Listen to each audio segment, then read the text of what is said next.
우리의 인생 여정 중 가장 큰 축복은 내가 예수 그리스도를 믿어 영생을 얻었다고 하는 것입니다. 예수님을 믿기 전 우리의 상태는 범죄한 인간이 되어서 하나님과의 교통도 할 수 없는, 하나님 앞에 나아가는 길이 다 막혀 버렸고, 죄로 인해서 하나님의 진노와 심판을 받아서 영원한 지옥 형벌에 처해졌던 자들이었습니다. 그런 우리들을 하나님이 긍휼히 여겨 주셔서 독생자 예수 그리스도를 내 죄를 대신해서 십자가에 못 박혀 죽으시고 피 흘려 죽으시고 또한 부활하심으로 그를 믿는 사람들마다 죄사함 받아 구원받은 하나님의 자녀가 되게 하셨습니다. 우리를 구원받은 존재로만 끝나게 하신 것이 아니고 늘 하나님과 교통하게 하기 위해서 예배를 드릴 수 있는 그런 은총과 특권을 우리에게 주셨습니다. 우리가 이런 내용을 통해서 두 가지 사실을 깨닫게 되는데, 예수 그리스도 외에는 구원받을 수 있는 다른 길이 전혀 없다고 하는 것입니다. 다른 이로서는 구원을 얻을 수 없나니 천하 인간의 구원을 얻을 만한 다른 이름을 우리에게 주신 일이 없음이라 그랬어요. 예수 그리스도 외에는 불교나 유교나 마음의 교나 어떤 종교, 어떤 교주를 통해서도 구원받을 수가 없어요. 죄사함 받을 수 없고 오직 예수 그리스도 그분만이 우리의 생명이시고 우리의 구원이시고 우리의 능력이시고 우리의 축복이 되시는 분. 그래서 그리스도를 통하지 않고는 우리는 하나님 앞에 나아갈 수 있는 길이 전혀 없었고, 또한 예수 그리스도를 통하지 않고는 예배도 드릴 수가 없습니다. 예수님이 친히 말씀하시기를 내가 곧 길이요 진리요 생명이니 나로 말미암지 않고는 아버지께로 올 자가 아무도 없다, 그렇게 말씀하셨어요. 아무도 없다 그랬어요. 여기서 길은 뭘 가리키느냐, 인간과 하나님이 교제할 수 있는 그 길을 말하는 거예요. 어떻게 하면은 인류 역사 속에서 죄인들이 어떻게 하면 하나님을 만나고 우리의 모든 범한 죄를 사함받을 수 있을까? 어떻게 하면 축복된 존재로 살아갈 수 있을까? 그래서 그들은 별 방법을 다 썼어요. 종교를 가져보기도 하고 고행도 하고 선한 일도 해보기도 하고. 그렇지만 하나님께서 우리에게 예수 그리스도를 통해서 하나님과 교제할 수 있는 그런 길을 열어주셨고, 또한 그분이 진리가 되셨다 그랬어요. 진리를 통해서, 진리는 보통 하나님 말씀이다 그렇게만 표현하는데 사실 진리 자체가 바로 예수 그리스도이신 거예요. 예수 그리스도 그분이 진리란 말이에요. 그분을 통해서 우리가 하나님 앞에 나아가면서 또 하나님 말씀으로, 그래서 예수 그리스도 그분이 길과 진리가 되시고 생명이 되셨다. 예수님의 본체가 생명이시라고 하는 것이죠. 예수님을 통해서 우리가 영생을 얻게 되고, 그래서 예수님께서도 이 땅에 오셔서 하신 말씀이 내가 양으로 생명을 얻게 하고 더 풍성히 얻게 하려는 것이라. 여기서 생명, 예수님 그분이 생명이시다, 그렇게 말씀하고 있어요.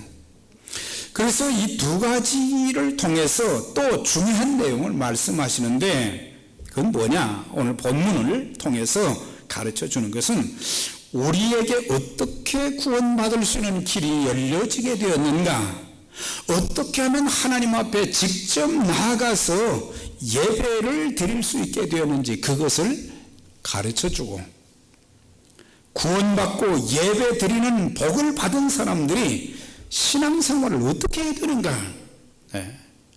신앙생활은 참 중요한 것입니다. 종교생활이라고 말하면 안 됩니다. 종교생활하고 신앙생활하고는 엄청난 차이가 있는 거예요. 그래서 교회 생활에 길들여지는 것이 아니고 신앙생활. 그래서 우리가 바른 신앙생활, 그 중에서도 바른 예배, 그런 신앙, 바른 예배를 통해서 바른 삶이 나타나고, 바른 삶을 통해서 하나님이 함께 하시고 축복해 주시는 그런 역사를 보기 때문에 우리의 신앙은 이렇게 연결되면서 적어도 내가 신앙인으로서의 책임 있는 신앙과 신앙의 삶과 또한 교회 생활, 또 주어진 그런 일을 제대로 감당해야 되는데, 오늘 19절에서 20절에 보면은 하나님께 나아갈 길을 열어주신 예수님, 그걸 가르쳐 주는데, 형제들아, 형제들은 누구를 가리킵니까? 예수 믿는 사람들을 형제들이라 그랬어요. 그러니까 이 말씀은 안 믿는 사람들에게 주신 것이 아니고 예수를 믿는다고 하는 사람들이 이것을 잘 모를 때가 많다고 하는 거예요. 우리가 예수의 피를 힘입어 성소에 들어갈 담력을 얻었나니 그 길은 우리를 위하여 휘장 가운데로 열어놓으신 새로운 살 길이요, 휘장은 곧 그의 육체니라 그랬어요. 그러니까 예수님께서 구원의 길을 열어주셨어요. 우리가 이 구약 성경에 보면은 그 출애굽기 25장에서 40장까지 보면은 하나님께서 모세에게 성막을 지으라 하셨어요. 십계명을 앞부분에서는 주셨고, 그 다음에 성막을 투시도를 말씀하시면서 이렇게 성막을 만들라, 그런 말씀을 하셨어요. 그런데 그 성막은 이제 제사장들만이 거기에 들어갈 수 있는데 이 두 부분으로 나뉘어져 있었어요.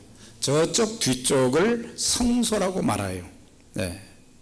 그 다음에 또 이 중간에 휘장이 가려져 있고 이 안쪽을 지성소라, 성소와 지성소로 그렇게 구분을 했고, 이 지성소에는 대제사장이 1년에 딱 한 번밖에 들어갈 수 없었어요. 그래서 짐승을 잡아서 짐승의 피를 가지고 지성소에 들어가서, 법궤 위에 보면은 이게 법궤라고 하면 이 법궤에 속죄소라고 하는 게 있는데, 거기에다가 피를 뿌리게 되었을 때 피를 통해서 그 백성들의 죄를 보지 아니하신다. 그래서 대제사장이 그 백성들의 죄를 하나님 앞에 회개하고 피를 뿌리게 되면은 하나님은 그 피를 보시면서 그들의 죄를 다 용서해 주셨다. 자, 그런데 우리의 대제사장이신 예수께서 십자가에서 대속의 은총을 베풀어 주심으로 이제 구약시대 때처럼 매번 짐승을 잡아서 드릴 필요가 없게 되었어요. 예수께서 단번에 성소에 들어가셨느니라 그랬거든요. 그거는 십자가의 죽으심으로, 오늘 휘장은 그의 육체라 그랬잖아요.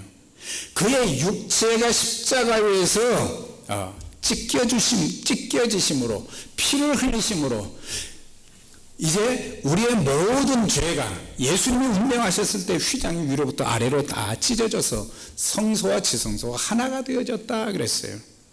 네. 그리고 그전에는 대제사장만 들어갈 수 있었는데 이제 신약시대에 와서는 누구든지 하나님 앞에 나아갈 수 있는 길이 열려서 하나님 앞에 스스로 예배 드릴 수 있고 하나님 앞에 기도 드릴 수 있고, 네.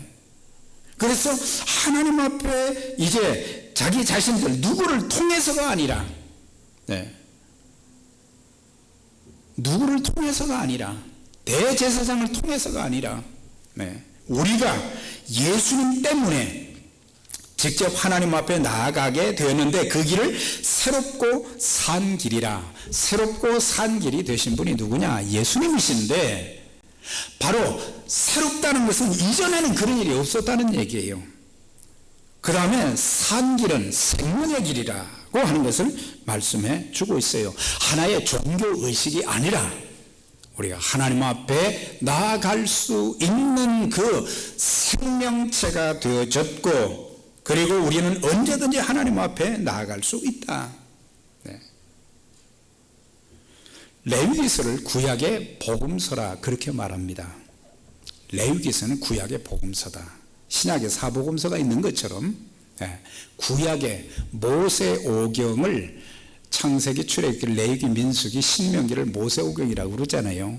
그런데 모세오경 말씀 또 신구약 성경 전체가 다 중요하지만 모세오경 중에서 레위기가 으뜸이다라고 하는 거예요. 우리는 그 성경을 아주 복잡하고 딱딱하고 그래서 안 읽지만 사실은 여기에 복음이 쫙 깔려 있는 거예요. 그래서 레위기서를 보면은 이제 앞부분에서는 우리가 어떻게 하면 거룩한 존재가 될 수 있는가, 그 다음에 그 뒷부분은 거룩한 존재가 된 하나님의 백성들이 어떤 삶을 살아야 되는가, 그러니까 신앙생활을 어떻게 해야 되는가, 삶을 어떻게 살아야 되는가, 그런 것에 대한 분명한 지식을 갖고, 그래서 바른 신앙생활을 해야 되고 바른 예배를 드려야 되고 바른 삶을 살아야 되고, 그것이 그리스도인의 모습이고 그리스도인이 보여주어야 될 내용이다라고 하는 것입니다. 히브리서 10장 4절에 보면 이는 황소와 염소의 피가 능히 죄를 없이 하지 못함이니. 자, 레위기는 구약의 복음서라고 그랬죠. 네. 히브리서는 신약의 레위기라고 말할 수 있어요. 그러니까 구약의 레위기와 신약의 히브리서는 말이죠, 이렇게 연결되어 있는 것을 볼 수가 있어요. 네. 어떻게 하나님 앞에 나아가고 그리스도인들이 어떤 삶을 살아야 될 것인가, 이것을 바로 알면 우리의 신앙이 달라질 수 있고 우리의 삶이 달라질 수 있고 우리의 하는 일이 달라질 수 있어요.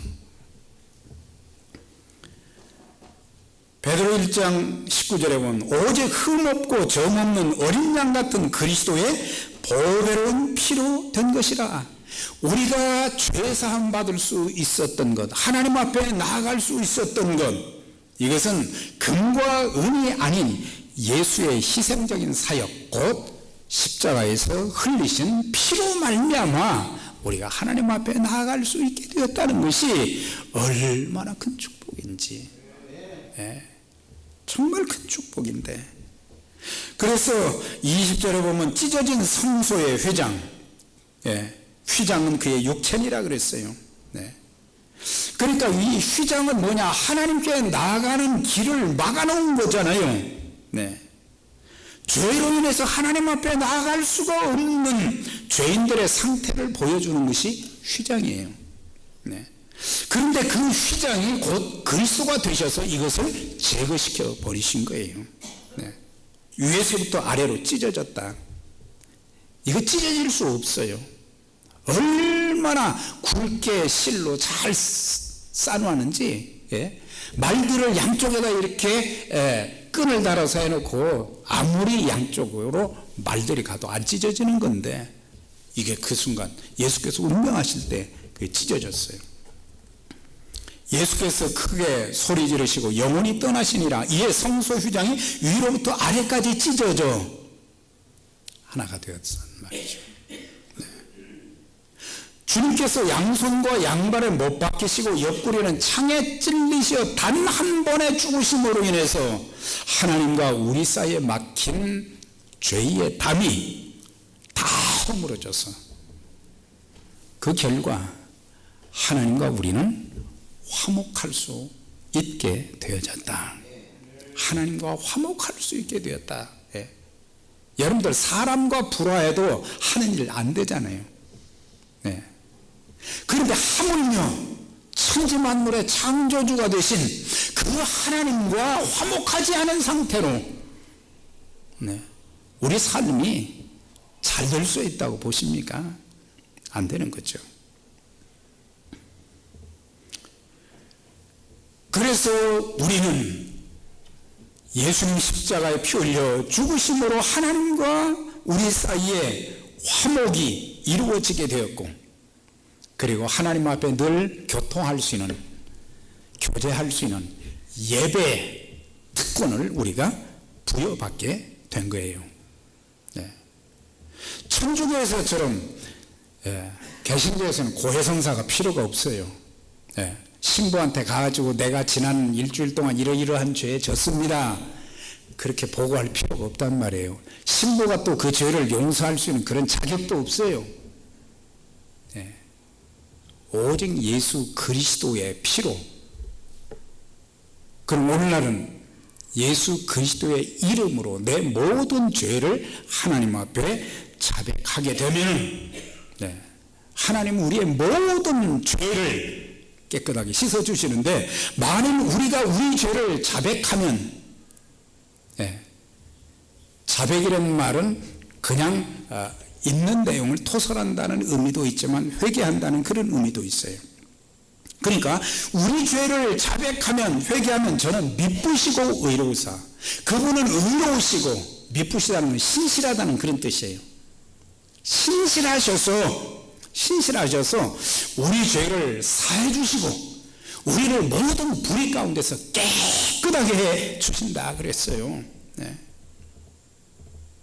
신실하신 하나님은 그분이 말씀하신 대로 주님께서 우리에게 보여주신 그 방법대로 하게 되면은 죄사함 받고 늘 하나님과 교통하고, 우리가 잘 부르는 찬송가에 내 기도하는 그 시간, 그때가 가장 귀하다, 그 찬송이 있어요.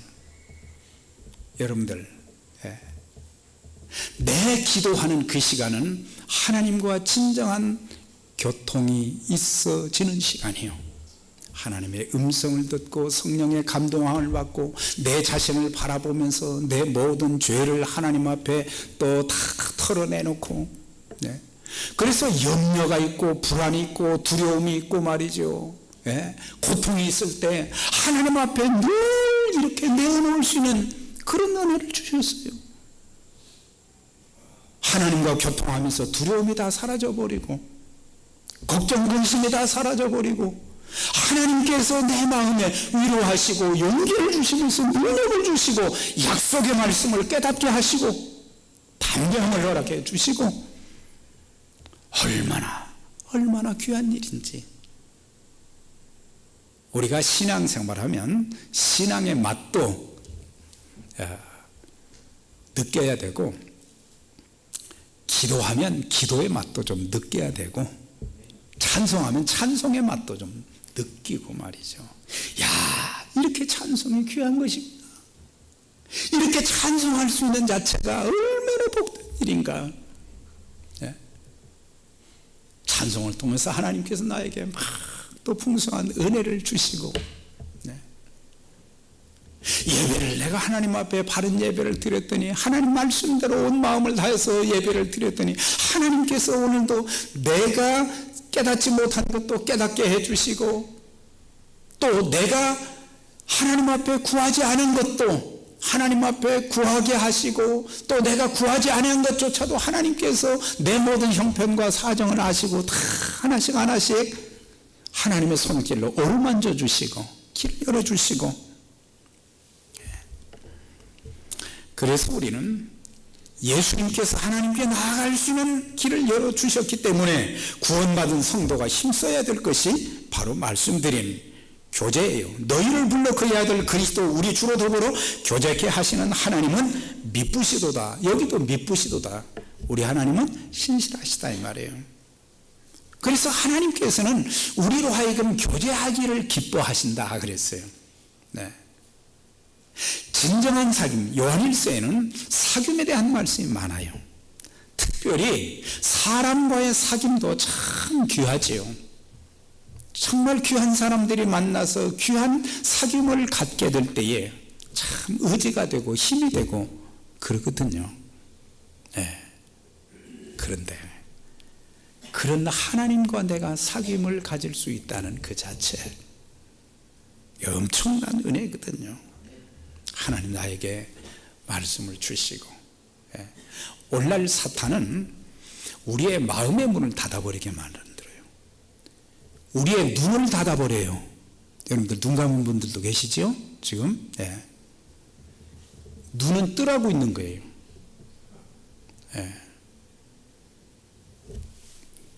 보아야 될 것을 보아야 되고, 귀가 닫혀 있어요. 들어야 될 것을 우리는 들어야 돼요. 다 막혀버렸어요. 마음의 문도, 눈의 문도, 귀의 문도 다 닫혀버렸어요. 얼마나 답답해요. 여러분들 답답하게 느껴지신 적이 없으세요? 내가 기도하지 않으면 이렇게 답답할 수가 없어. 내가 찬송하지 않으면, 내가 말씀 묵상하지 않으면 이 답답하단 말이에요.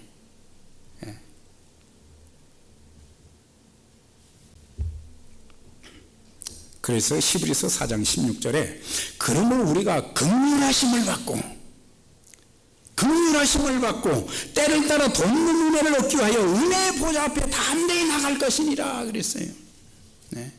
하나님이 길을 열어주셨는데 사람들은 하나님 앞에 나가지 않는다는 사실이에요. 하나님 앞에 안 나간다는 거예요.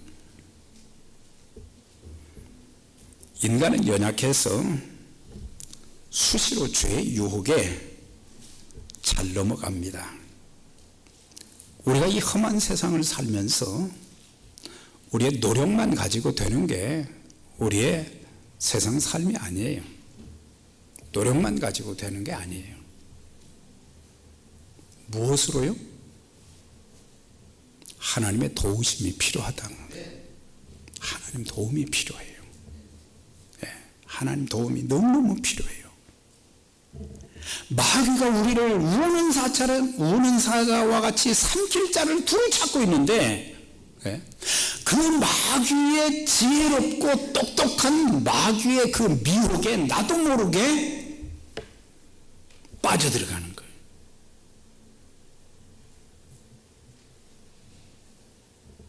마귀의 미혹에, 마귀의 낚시에 걸리면 빠져나올 방법이 없거든요. 그때 누구의 도움이 필요해요? 주님의 도움이 필요한 거예요. 주님 도움이 절대적으로 필요합니다. 절대적으로 필요합니다. 주님 도움 없이 내가 뭘 하겠다, 그렇다고 해서 열심히 하지 말라는 게 아니에요. 우리 인간은 한계가 있어요. 한계가. 우리 하나님은 초월적이시잖아요. 불가능한 것을 가능케 도하시고, 그래서 때를 따라 돕는 은혜를 얻기 위해서 하나님 앞에 나가는 거예요.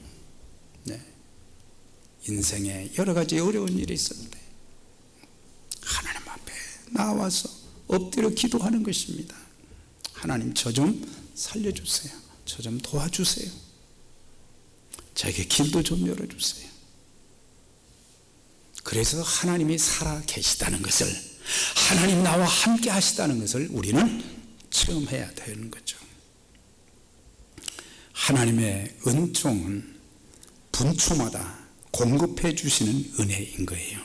분초마다 한순간이거든요. 우리 인생도 보면 그 순간 어찌할 수 없을 때 하나님 나를 꽉 붙들어 주셔서 넘어지지 않게 하시고 길을 열어주시고, 그래서 매일 하나님의 도움을 구하는 자세가 필요한데, 그러면 우리가 하나님 앞에 나아갈 때에 준비해야 될 것이 뭐냐? 21절 22절에 또 하나님의 집 다스려는 큰 제사장이 계심에 우리가 마음의 뿌림을 받아 악한 양심으로부터 벗어나고 몸은 맑은 물로 씻음을 받았으니 참 마음과 온전한 믿음으로 하나님께 나아가자 그랬어요.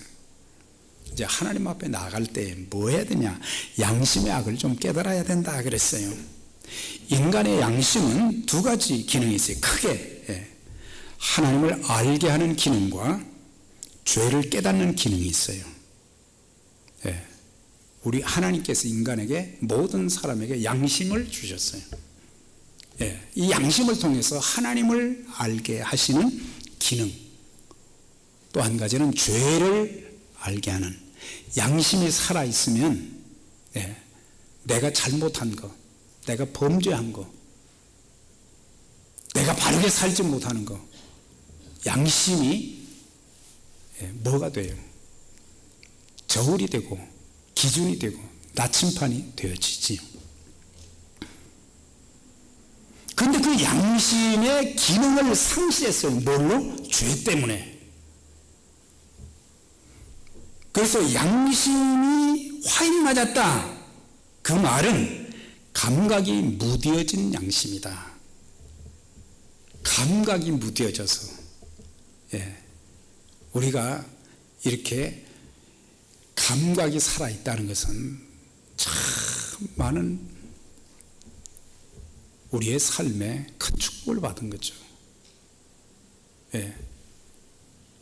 아프다는 느낌을 가진 것 자체가.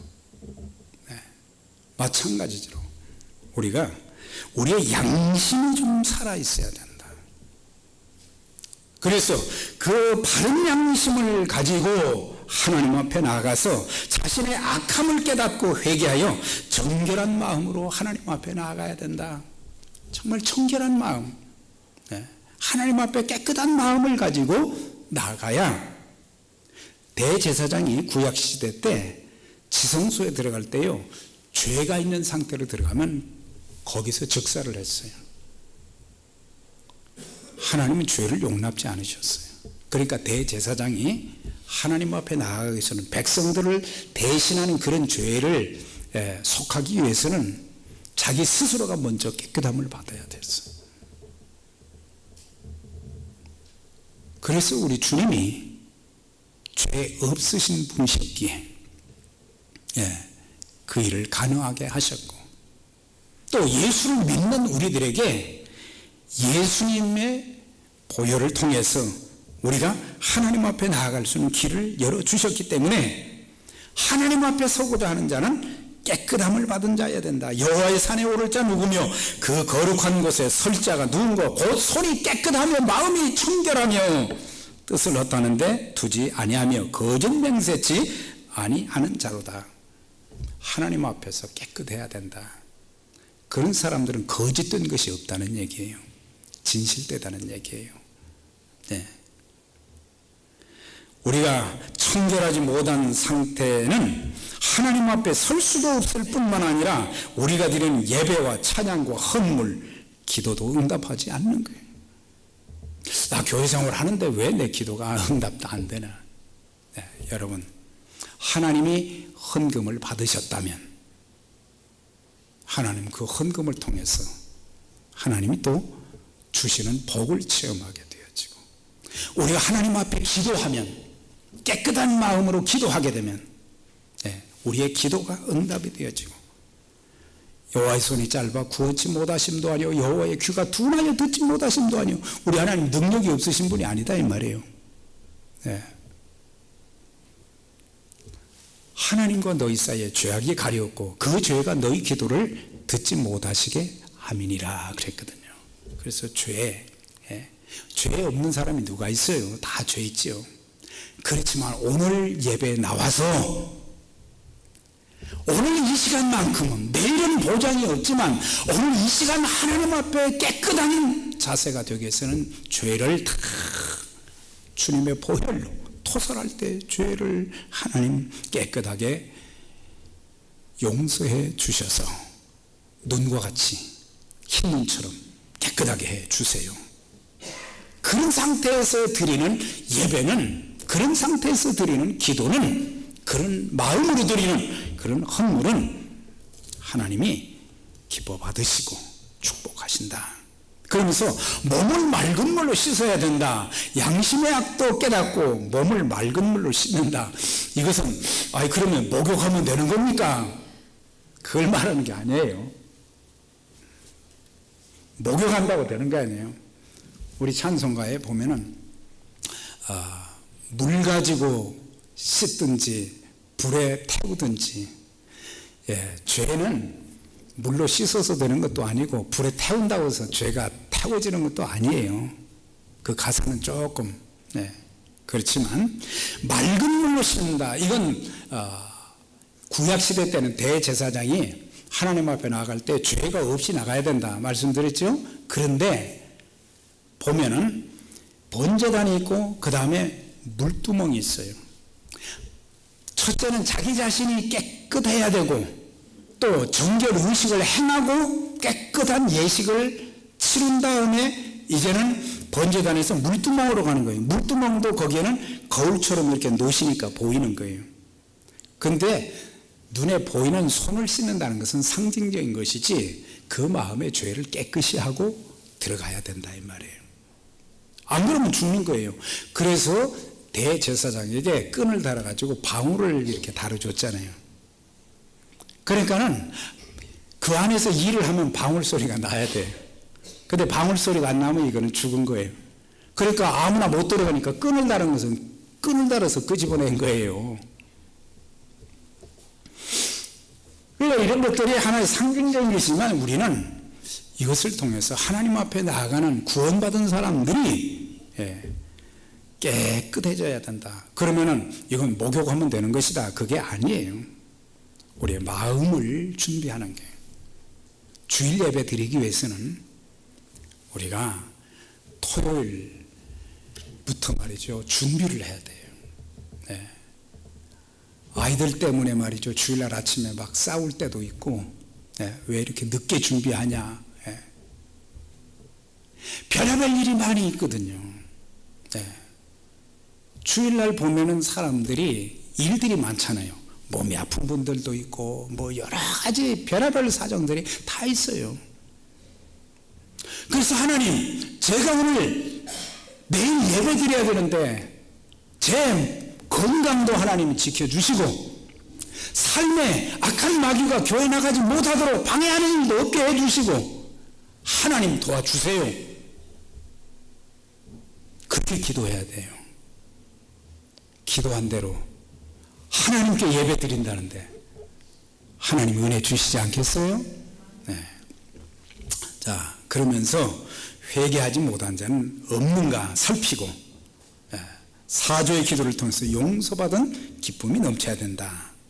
자, 그 다음에 이제 한 가지 23절부터 25절까지 같이 한번 봉독하겠습니다. 시작.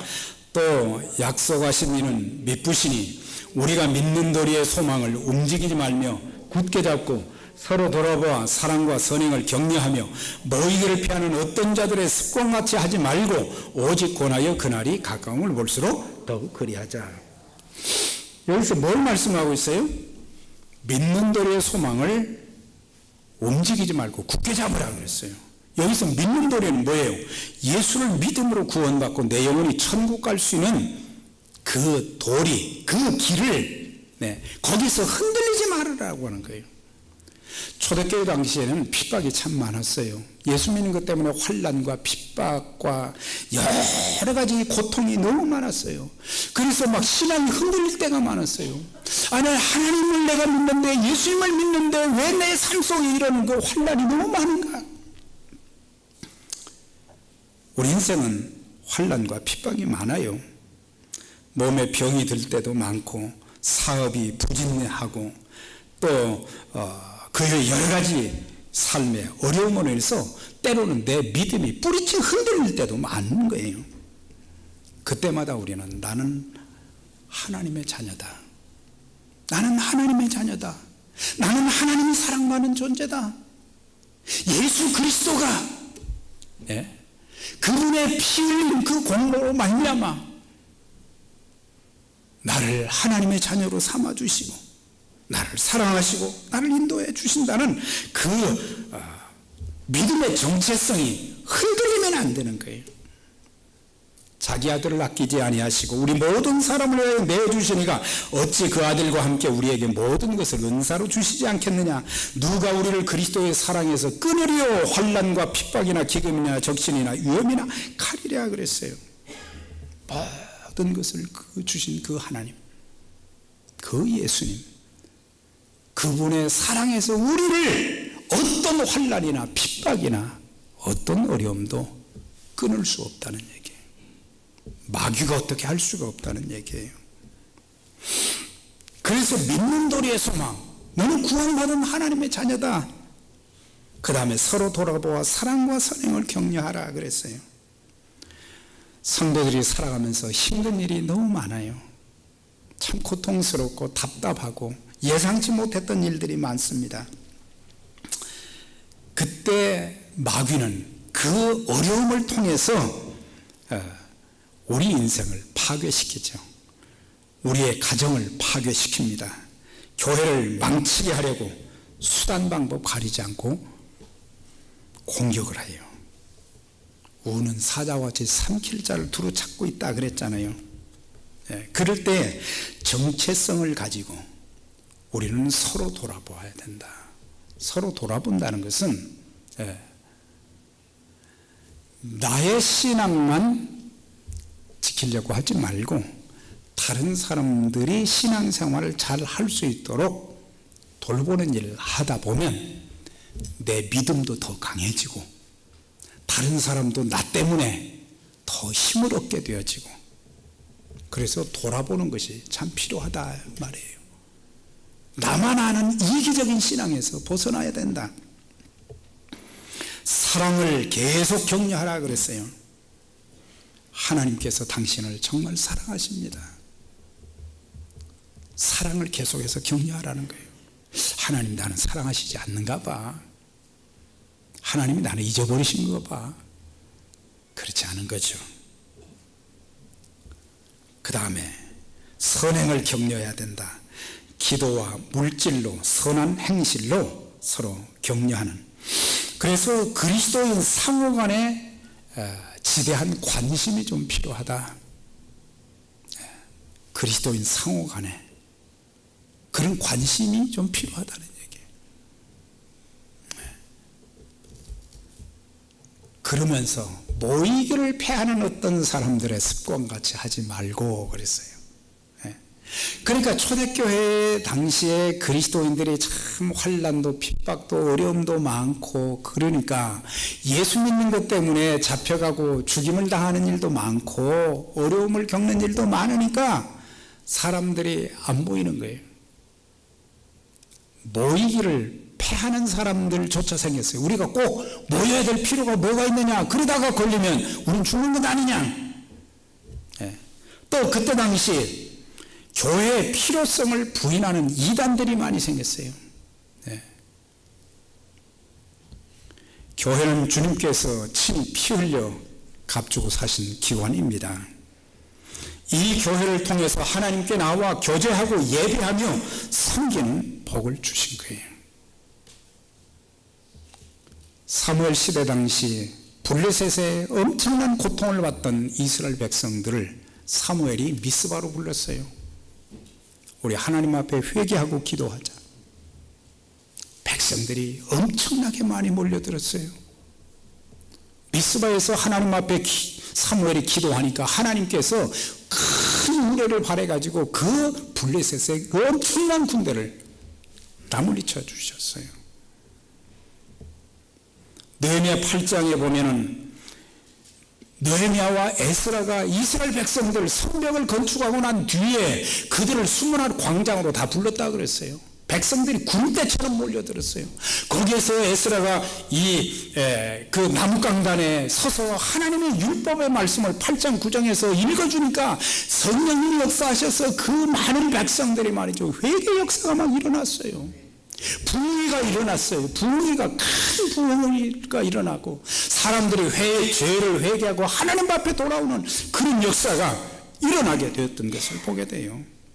초대교회 성도들도 모이는 일에 힘썼어요. 오늘날의 시대는 안 모여요, 사람들이. 안 모인다는 것은 교회의 몸이 자꾸 약화되어 간다는 그런 뜻이에요. 그리스도의 몸된 교회는 모든 지체들이 살아 움직이면서 서로 연합해야 되는데 감당해야 될 지체들이 기능을 발휘하지 않으니까 몸이 약해지는 것처럼 교회가 약해지는 거예요. 왜 우리가 모입니까? 예배드리기 위해서 모이는 거예요. 예배는 하나님을 만나는 수단인 동시에 은혜 받는 시간, 축복받는 시간이에요. 세월이 아무리 바뀌어도 예배가 폐기되어서는 안 됩니다. 예배가 폐기되는 교회는 희망이 없습니다. 예배에 잘 참석하지 않는 것은 하나님과의 교제를 거부하는 것이고 교회가 영적으로 연약해지는 그런 도구가 될 수도 있기 때문에 우리가 마지막 때가 될수록 사탄의 역사가 교회 안에 너무 강하기 때문에 그럴수록 내가 믿음에 굳게 서서 나아갈 수 있도록 하나님 앞에 나와서 예배를 드려야 된다. 그날이 가까움을 볼수록 더욱 그리하자. 그날은 언제예요? 주님 다시 오시는 날이거든요. 주님 다시 오시는 날 우리들이 깨어서 하나님 앞에 예배 드리며 바른 신앙생활 사는 여러분, 우리 모두가 예수 그리스도를 통해서 얼마나 많은 복을 받은 사람들입니까? 이제 바른 신앙생활을 하기 위해서 믿는 도리의 소망을 굳게 잡고 서로 돌아보아 사랑과 선행을 격려하면서 모이기를 힘써 예배 드리면서 하나님이 공급해 주시는 은혜와 능력으로 귀한 사명 잘 감당하여 쓰임받는 우리 모두가 되시기를 주의 이름으로 축원합니다.